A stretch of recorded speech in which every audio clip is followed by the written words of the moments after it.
What is going on, guys and gals? Brooklyn bound the Raid Scientist here, and today I'm bringing back another Destiny Raid refresher video.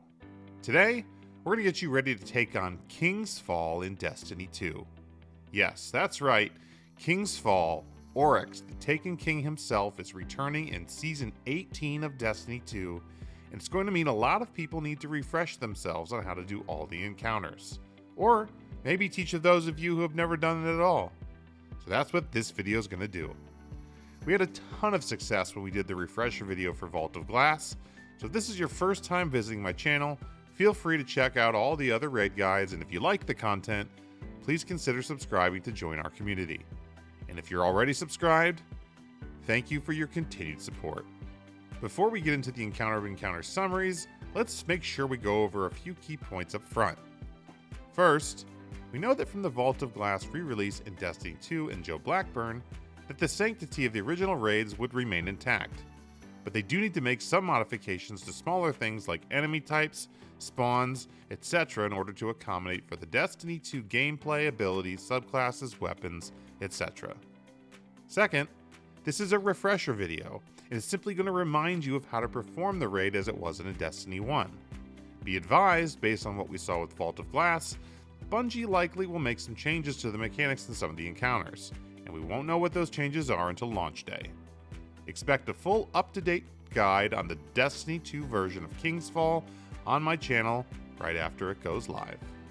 So let's get into it. When you launch King's Fall, you will spawn into what was originally the public space of the Dreadnought. The goal here is to complete the introduction encounter. And to do this, you need to collect pairs of taken orbs scattered around and return them to the statues in the middle. Once you've dunked each pair of orbs at all the statues, it'll open a portal to allow you to continue on.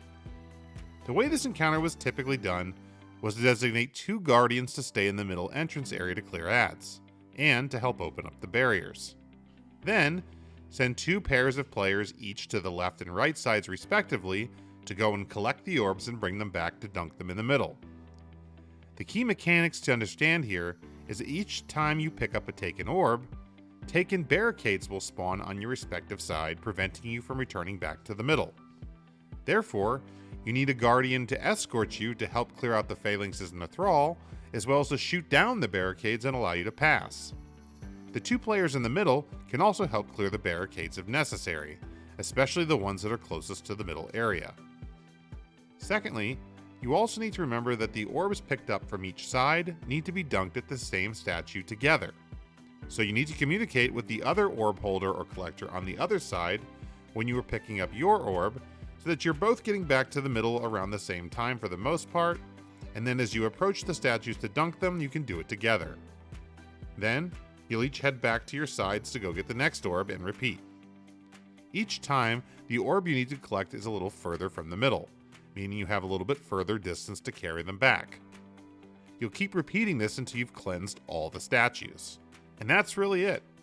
Time your pickups around the same time, escort your runner to clear phalanxes and thrall and destroy the barricades so they can get back to the middle, and then dunk the orb together with the other runner on the other side.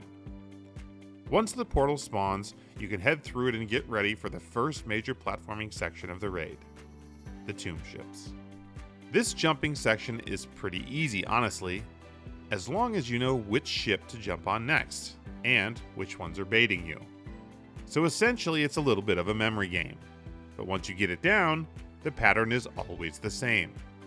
The goal is to just make it to the end, and at about halfway, if you jump on the stationary ledge on the far left side, you can trigger a checkpoint that will save your progress if you die. In Destiny 1 hard mode, there was no checkpoint. I'll speed this up a little bit, but the easiest way is to just show you on screen the ships to take and the path. Note, having a sword here and things like stompies or lion ramparts and things might make things a little easier.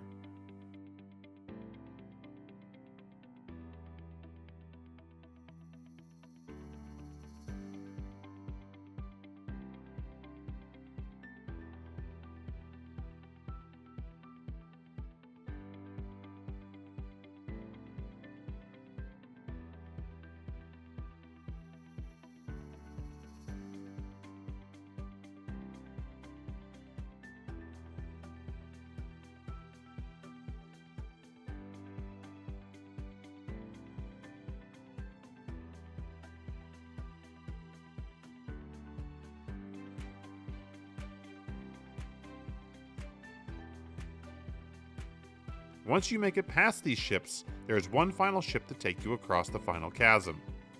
You need 2 people to stand on the large plates in order to bring down a barrier, allowing the remaining players to ride the ship across. You can also choose to jump off to the left as shown on screen, and to find the first hidden chest in this raid.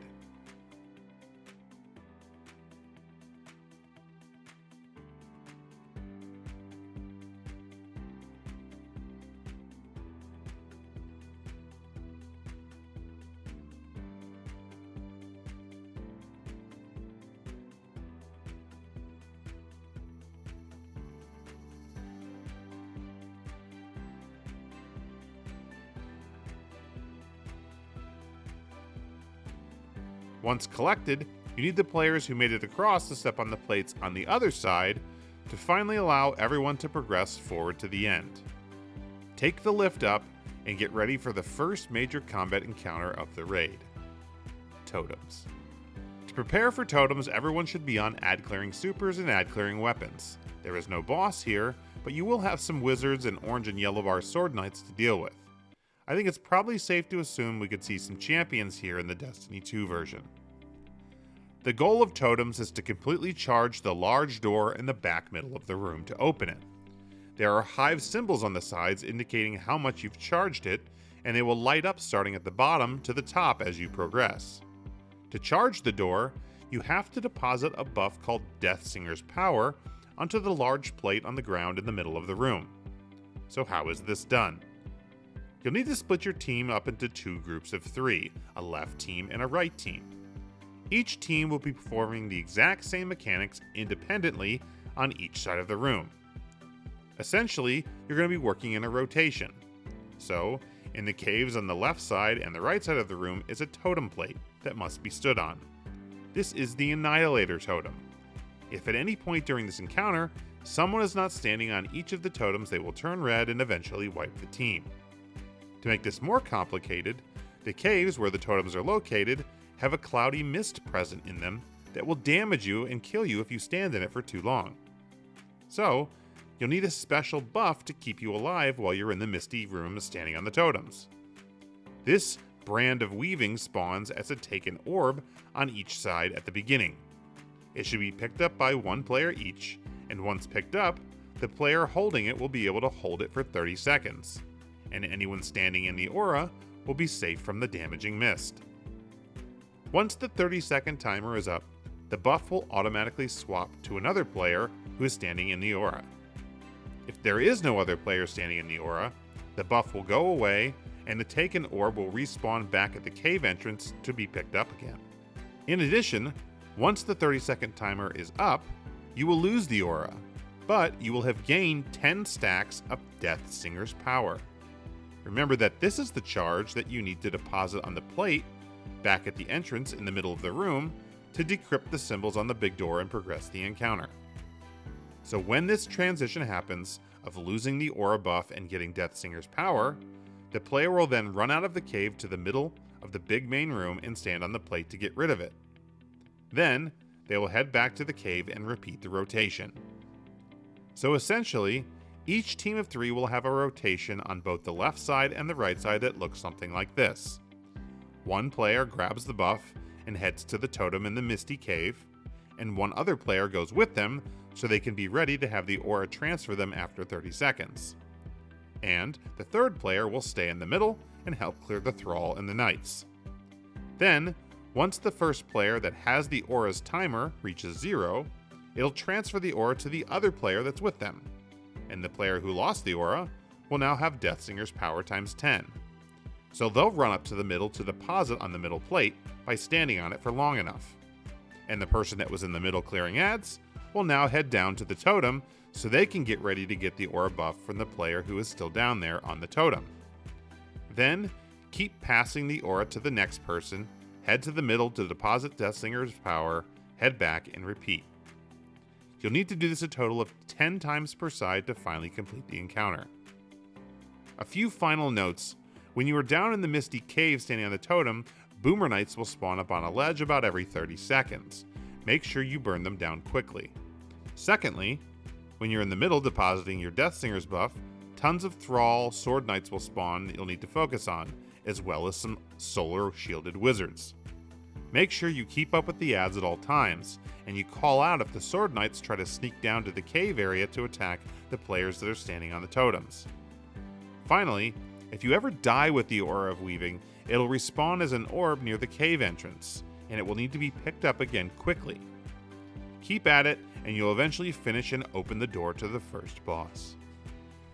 The first major boss of King's Fall is the Warpriest. To prepare, you'll want some DPS supers for boss damage, paired with things like Well of Radiance and possibly a bubble for a weapons buff. You'll want meta DPS weapons as well. Things like linear fusions, snipers, and long-range weapons were always really good here. While you will be clearing ads in the first phase, this fight is reliant on just killing the Warpriest, and in the early clears of King's Fall, he was pretty tanky. When you enter the arena, there are essentially 3 areas that all have a plate on the floor. Up on the top left ledge is a plate, in the bottom middle is a plate, and on the right platform is a plate. There are also 3 very large rock pillars in the middle, left, and right as well that are 2-sided, with hive symbols on the close side and a glowing blue crystal on the back of them. These plates and crystals are the key to triggering the damage phase, which we will get to in a second. So, to start, split your team up, 2 people left, 2 people middle, and 2 people on the right, and start the fight by stepping on all 3 plates at the same time. The Warpriest spawns and waves of ads will spawn as the fight starts.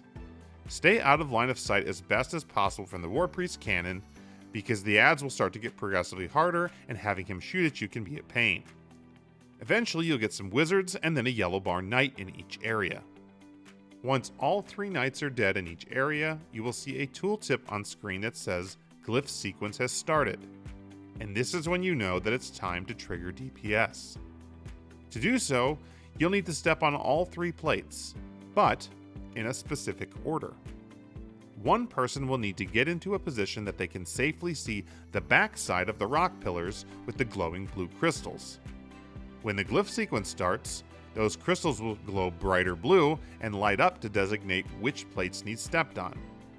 So their caller will look and call out which plate is first. Then, someone in that section will need to step on the plate that is called. Then the next one will light up, and at this point you'll know the whole order. If you do them out of order, the glyph sequence breaks and you'll have to get off the plates and start over. When you do them correctly, whoever steps on the last plate will get the Brand of the Initiate buff, which is bright red and has a large radius around that person. Anyone standing near the player with this buff will have the Aura of the Initiate buff, which allows you to damage the Warpriest. The best strategy in Destiny 1 was typically to have everyone just stack up on the right side first. Drop a well or a bubble and unload all your heavy and supers into the Warpriest. The 5 players standing next to the buff holder will need to focus DPS on the boss. However, very important is that the person who actually picked up the buff will notice that they have a timer and stacks of the brand buff. If the timer reaches 0, the person holding the brand buff will die, and it will transfer to another random person. You don't typically want this to happen because it can start a snowball effect of deaths and poor damage phases. So, to prevent from dying, you can reset your timer. To do this, you need to get a kill on any enemy. So when the buff is acquired and DPS starts, everyone will stack up together and start damage. The 5 players without the buff will damage the boss by standing next to the buff holder, and the 6th person with the brand timer will ignore the boss. Instead, just focus on their timer and killing an acolyte or a thrall every 7 or 8 seconds or so to keep resetting it.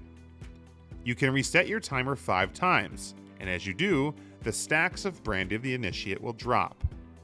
Don't kill enemies too fast though, because each one you kill resets your timer and takes away a stack of the buff. So if you kill 5 enemies very quickly, you will survive, but the team's DPS phase will be very short, and you'll clearly want to extend it as long as possible.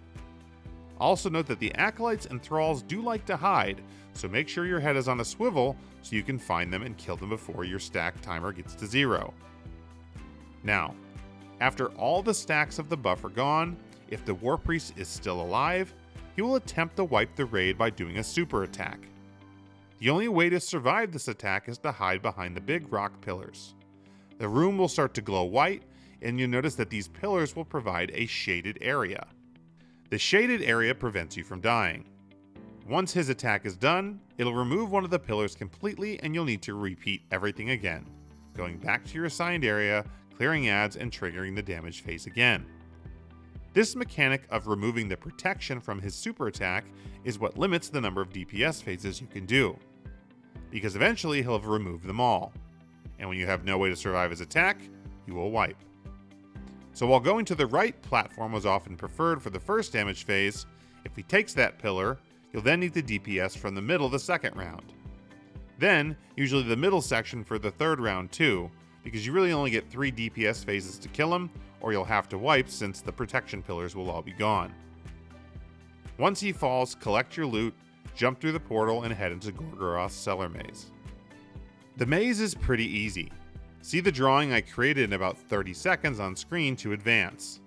Watch out for holes in the ground as they're marked, and know that there is a secret chest in here that most teams usually wanted to skip, but you can grab if you want. You'll have to step on 4 plates in order to unlock the chest, which is in the middle. The plates are numbered on the order that you have to step on them on this map. Now, once everyone reaches the door at the end, it'll open and you'll be ready to fight Golgoroth. Once again, you'll want a combination of DPS supers here. Well of Radiance and Bubble I'm sure will help with damage buffs, as well as things like Blade Barrage, Nova Bomb, or whatever damage supers are meta at the time will help for damage. To start, you want to pre-designate one player to be the person who holds Golgoroth's attention during DPS phase, aka acquiring his gaze. The other 5 players will be doing damage. Secondly, you want to split your team up to a left team and right team, because as the fight starts, you'll need to clear ads of Thrall and Acolytes that spawn all over the place. To start the encounter, shoot the bubble in the ceiling and it'll drop and Golgoroth will spawn in the pit. He's pretty harmless if you stay behind cover, but his beam attack can be deadly if he gets line of sight on you. Clear all of the enemies that spawn on each side, making note of the cursed Thrall that also spawn in the pit. Once all the enemies are dead, you'll be able to trigger the DPS phase. To do this, the person designated to get his gaze will need to get into a position that they can shoot the tan-looking crit spot on the back of his head or his neck. This can be tricky because it's easiest if he's facing away from you, but as soon as you shoot it, he'll turn and focus all of his attention on you for 20 seconds. You can stand up on top of the boxes in the back left of the room and hit it if you're accurate with a scout or a sniper, so keep that in mind. During the 20-second timer you have his gaze, he will shoot Taken Blights at you, which you can also shoot down best with an SMG, auto rifle, or heavy machine gun. And his stomach will open up to be damaged. Shooting his stomach at this point will do some damage, but pretty negligible amounts. So during this 20 seconds, the remaining 5 players will need to shoot down one of the bubbles on the ceiling, because when it drops to the ground, the pool that it creates will boost your damage by a ton. Keep in mind that it takes about 5 seconds to shoot this down, so the timing is key here. You essentially want to drop the bubble on the ground and have the gaze player acquire the gaze at the exact same time. This way you have the most possible time to do damage. While you're in the pool in the pit shooting Golgoroth, do out as much DPS as you can. Be careful of cursed Thrall that will spawn in the pit and try to explode on you. Keep at it until the gaze timer is out and he becomes immune. At this point, jump out of the pit and repeat the ad killing phase all over again. Now, there are multiple different strategies for doing damage phase here. There are multiple bubbles on the ceiling that can be dropped on the ground to get more damage pools. In order to keep his stomach open longer, another person can steal the gaze by shooting his crit spot and acquiring it before the other person's timer is out. So if you want to get real creative, you could essentially keep rotating 2 players who grab the gaze back and forth and have 4 players in the middle keep dropping the bubbles to have a longer DPS phase. In Destiny 1, most teams preferred to just do it 1 bubble at a time, but the Destiny 2 version might be advantageous to stretch DPS longer. It just requires much more coordination. That's basically the entire fight. Clearing ads, then acquiring his gaze and DPSing him, and then repeating. Note as the fight progresses, the Hive enemies will stop spawning and Taken enemies will spawn instead. When you get to this point, there is no real point where the enemies stop spawning, so you can just do DPS whenever you're ready, and keep at this until he finally falls. Moving on, you'll enter the jumping puzzle with the wall of thrusting, pillar things. Yeah, we're gonna go with pillar things. First, there was a chest in here that awards exotics. I doubt the Destiny 2 version will give exotics, but we'll see. Follow the path on screen to get to it. Remember, you do need to pull your ghost out to see the hidden platforms.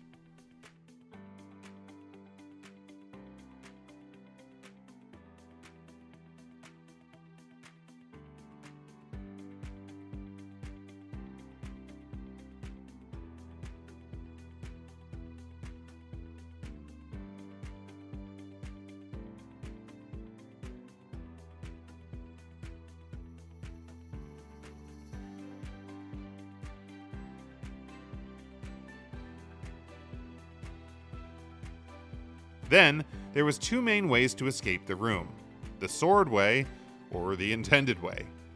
To go the intended way, you'll need players to step on these plates to spawn hidden platforms to progress across the chasm. Once all the plates were activated, it would permanently spawn the hidden platforms to let everyone cross. The other way, which I'm sure people will definitely take advantage of in Destiny 2, is to just use a sword to fly across the room, or scale the inclined ledge by jumping and swiping as shown. Either way, make your way across the platforms to the far side to open the door and move on. Climbing up this room, you will find a door that opens once everyone is present. This takes you into the final arena space, and you'll be faced with your first of two challenges, killing the Daughters of Oryx. For weapons, you'll want meta DPS weapons that can deal precision damage to the Deathsingers.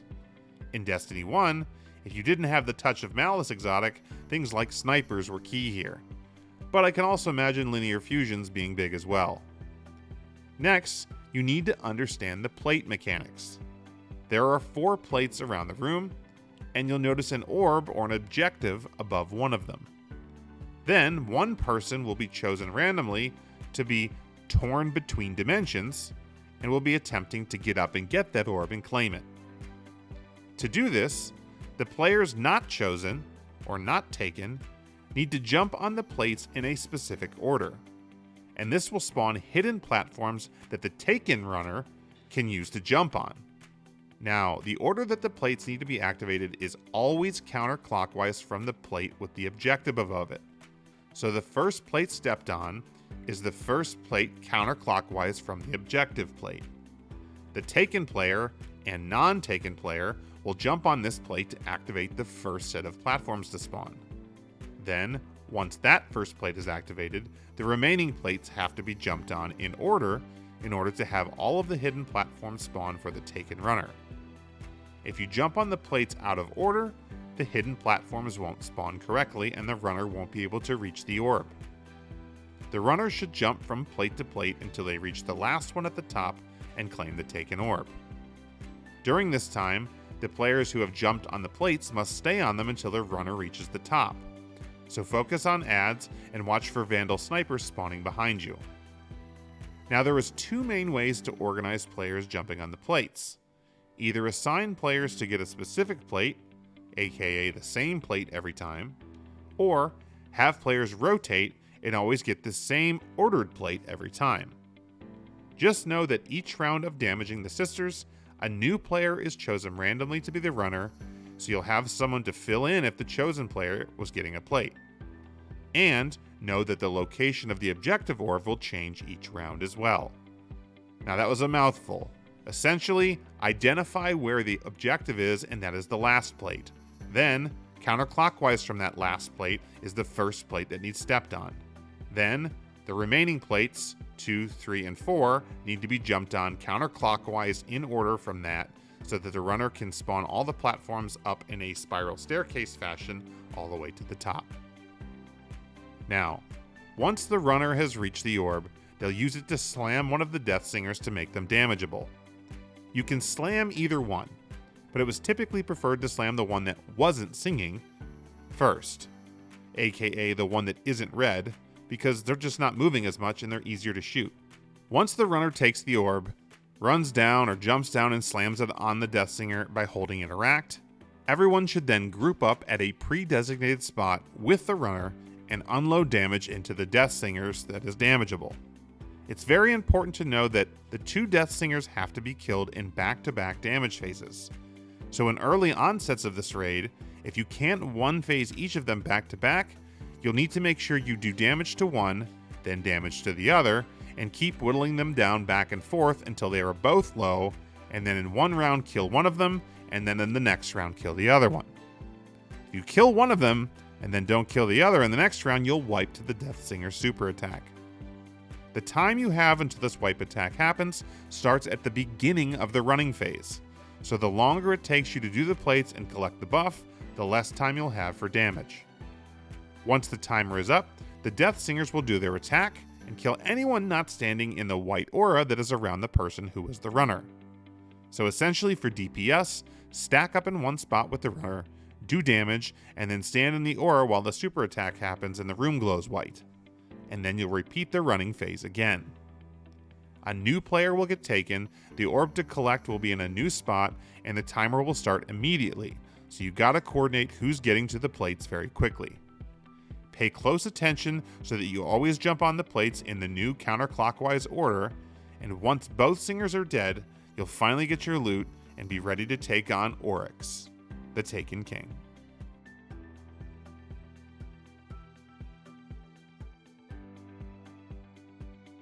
The Oryx fight is a pure endurance fight, focused on staying alive and understanding the different mechanics and phases. There is essentially no boss DPS here, so you want to spec yourself for survivability, clearing Thrall and Acolytes, as well as being able to burst kill Yellow Bar Ogres and a few Hallowed Knights. There is a lot of different pieces to this fight, so I'll try to keep it organized. Firstly, the running phases. They function very similarly to the last fight, in that you have to jump on plates counterclockwise for a runner to collect an orb buff, but there's some differences. First, you can designate someone to always be the runner each time. Secondly, to get torn between dimensions, you need to collect a taken blight, which is left behind from where Oryx slams his fist. So when the fight starts, clear some enemies, and Oryx will move about to one of the 4 plates. Whichever plate he stops at will be the first plate in the jumping sequence. He'll slam his fist and leave a taken orb behind on the plate. The player designated as the runner should jump up and grab it to get torn between dimensions. And a second player, who you designated to get plate number 1, will jump up right after them to activate the plate. This will allow the first set of hidden plates for the taken runner to start jumping on.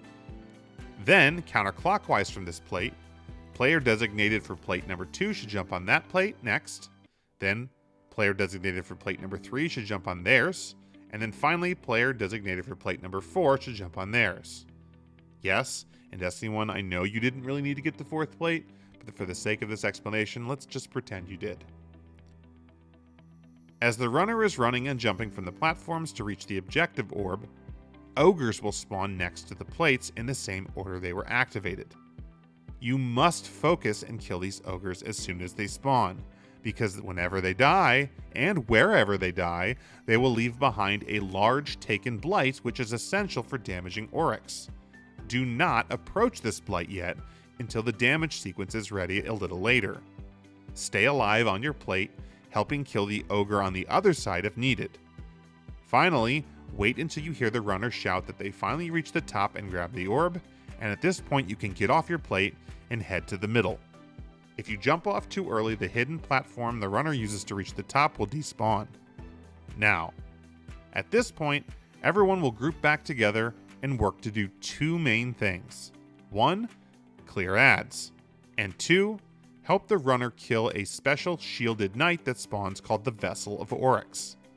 Killing the Vessel of Oryx will give the person who was the runner the aura buff, which makes everyone invulnerable when standing in it. At this point, Oryx will get ready to slam his fist again, before charging up to wipe the raid. His stomach will glow white, and everyone needs to damage it to stun him. If you don't stun him, you will wipe. Once he's stunned, you'll finally be able to damage him. But to do so, you don't shoot him. Instead, you need to explode the taken blights that were left on the ground by the ogres. So, as soon as he's stunned, all 4 players who got on the plates will go back to the blights adjacent to the plate they stood on and get in the blight for about 5 seconds to ignite it. Then, as soon as you see your name pop up on the tooltip screen, sprint back as fast as possible to the player with the aura so you don't die. That's why it's best for the buff holder to stand directly in the middle so everyone has the same distance to run back. Oryx will do one more wipe attack that will kill anyone not in the aura. And that completes one full running and damage cycle. You have to explode 16 blights to get Oryx to his final stand. So essentially 4 rounds of 4 exploding blights if done correctly. Now what happens in between those DPS and running phases changes throughout the fight. At the beginning of the fight, when Oryx has 50% of his health or more, meaning you've only exploded 7 of the blights or less, after the blight exploding and super attack, he will summon meteors to slam at the entire arena. The only way to avoid these meteors is to run. So you need everyone to pick a spot and run without stopping until he's finally done. Be careful you stay away from each other too, because if you get close to another person, it could cause their meteors to splash damage and kill you. Keep running until the meteors stop, and once they do, he'll get ready to slam his fists on another plate and start the running sequence and blight exploding sequence again. Once you've exploded 8 blights or more, aka 50% of his health is gone, then in between the running phases, he'll do what's called the Shade of Oryx sequence. He will spawn a taken bubble in the front of the room, and Thrall will start spawning on the outskirts of the map, and they will make their way to this bubble. Also, 2 knights will spawn up on the platforms. You want to kill the knights and then keep the Thrall from getting into the taken blight. The Thrall will keep spawning, so keep up with them. Then, randomly, Oryx will start to summon players one at a time into this taken blight to face the Shade of Oryx. This is a mini Oryx that hides out in the midst of the bubble that you need to find and damage. He'll randomly rotate locations around the outside of the bubble, and then eventually he'll come in and attack where you are with his giant sword slamming it to the ground. So when he comes in, scatter and stay away from him. Remember that your health does not regenerate in here either, so watch for Thrall that have made their way in. Keep shooting the Shade of Oryx until it dies, which will destroy the taken bubble and let everyone back out into the main arena. Then, you'll go back into the same running and blight exploding sequence again until you finally exploded 16 blights and dropped his health down for a final stand. Oryx will appear one more time at the front of the room and try to charge up his chest and wipe the raid one more time. Shoot his chest to deplete his health to 0 and kill him off. And that's it. That's King's Fall. Now, as I said at the beginning of the video, expect some mechanics of these fights to change a little, more ads to be a part of them, and champions to also be present as well. I can't wait to see what the Destiny 2 version of King's Fall has in store for us, as this is my favorite raid of Destiny of all time. Best of luck in preparing, Guardians, and we'll see you next time. Thanks for watching.